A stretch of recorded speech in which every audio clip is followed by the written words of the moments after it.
Tatawag na ang ating Mama Peg. Ayan na. Naglalabasan na ang kanyang mga biik.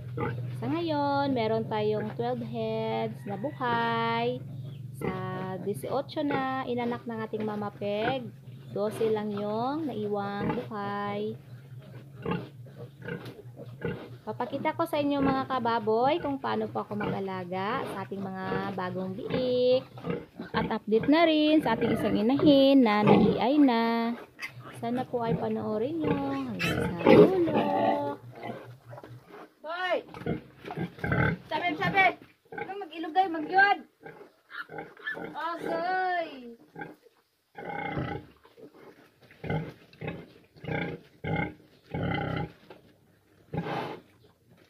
Manggin mo mo to nung oy? Dire ah.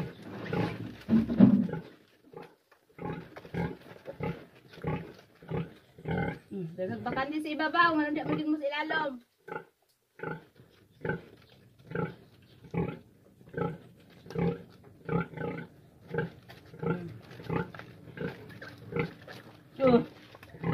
Hindi kasi babaw ko.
Mana gutok.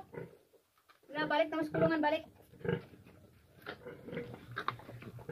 Magpapalit muna ako ng higaan sa ating mga biik.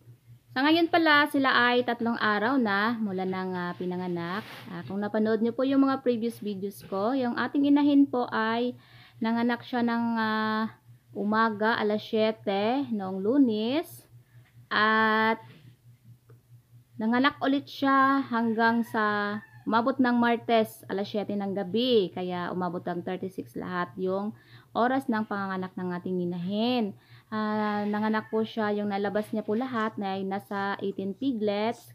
Kaso, yung 5 po ay patay na nung lumabas. Tapos, meron tayong isa pa na parang siya yung pinakamaliit na hinihiwalay ko. Papakita ko po sa inyo mamaya sa dulo ng video.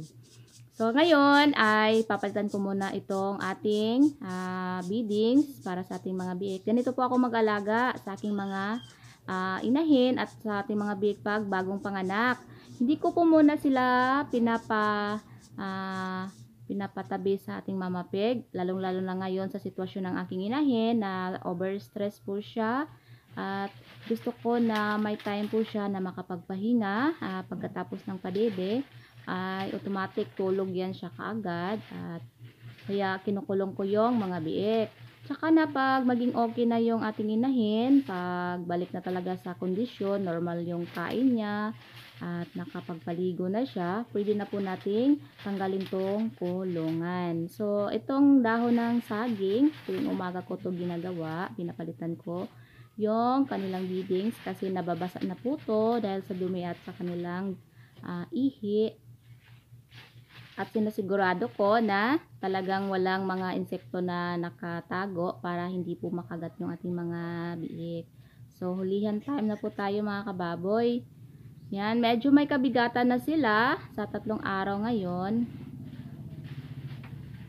Kung nabuhay din yung 18 piglets, parang imposible yun mga kababoy kasi yung didi ng aking inahin ay nasa 15 lang. Kaya itong 12 heads na okay ngayon na buhay ay saktong numero lang to. Lagi po akong may usok dito sa labas. Pantaboy po yan ng lamok para po hindi po makagat yung ating mga bagong biik. Yan na po sila oh. Yan. Trabaho na po nila yan yung mag-flat niyang dahon ng saging. Sa ngayon, meron pa tayong dalawang pick na huhulihin. Ito.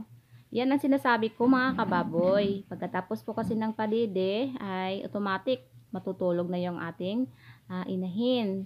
Kung katulad niya na lagi pong nakadidi yung ating mga biik at minsan nag-aaway pa.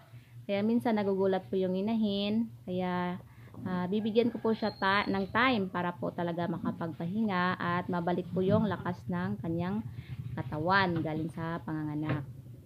Kahit pa nakakulong yung ating mga biik ay hindi po sila na kukulangan sa oras ng padide kasi ako po ay 24 hours na nakabantay. Dito lang po ako sa labas natutulog kaya pag nagtatawag na ng padide yung mama pig ay matik talagang tatayo agad ako para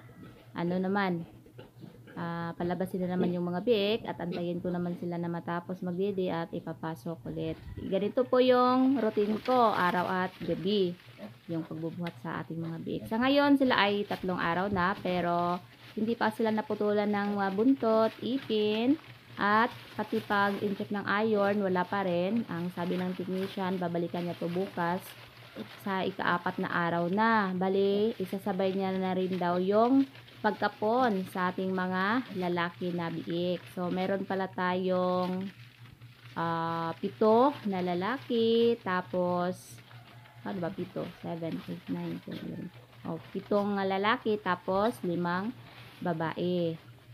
At kagabi pala, good news mga kababoy, na EI na tong ating isang inahin. Ito po yung ating first parity niya, unang anak ay na parvovirus siya, si Olga, yung pangalan nating inahin. Kaso, patay po yung biik niya, 12 sana yung anak niya, kaso patay yung siyam, 3 lang yung buhay. Sa ika-25 days mula nang nanganak siya ay naglandi na po. Hindi ko po nabantayan na naglandi, na maaga siya naglandi. Kaya lipas ko muna yung isang cycle at ngayon na ito naglandi na siya, na EI na to kagabi. Ito na yung sinasabi ko na pang 13 sana to na biik. Siya po yung pinakamaliit sa kanila. Hiniwalay ko to dito kasi nadadaganan po siya doon, kawawa po siya. Lalo na't medyo may kalakihan na yung kanyang mga kapatid. So, ito po siya, oh. Sobrang liit niya na biik. Para lang po siyang pusa. Yan, kung kumpara po sa kamay ko, tingnan nyo po. Ganyan po siya kaliit. Kaso, ngayong tanghali ay namatay na po yan na biik.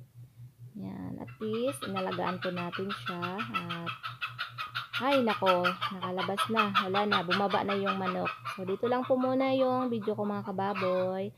Konting tour lang dito sa aking mga bumbel, mga bulaklak. Yan, yung mga inalagaan ko, pampawala ng problema, pagod at puyat. So papakainin ko muna yung aking manok na nangitlog, naglimlim na pala siya sa ngayon. So ito lang po muna yung update. Happy farming po sa lahat!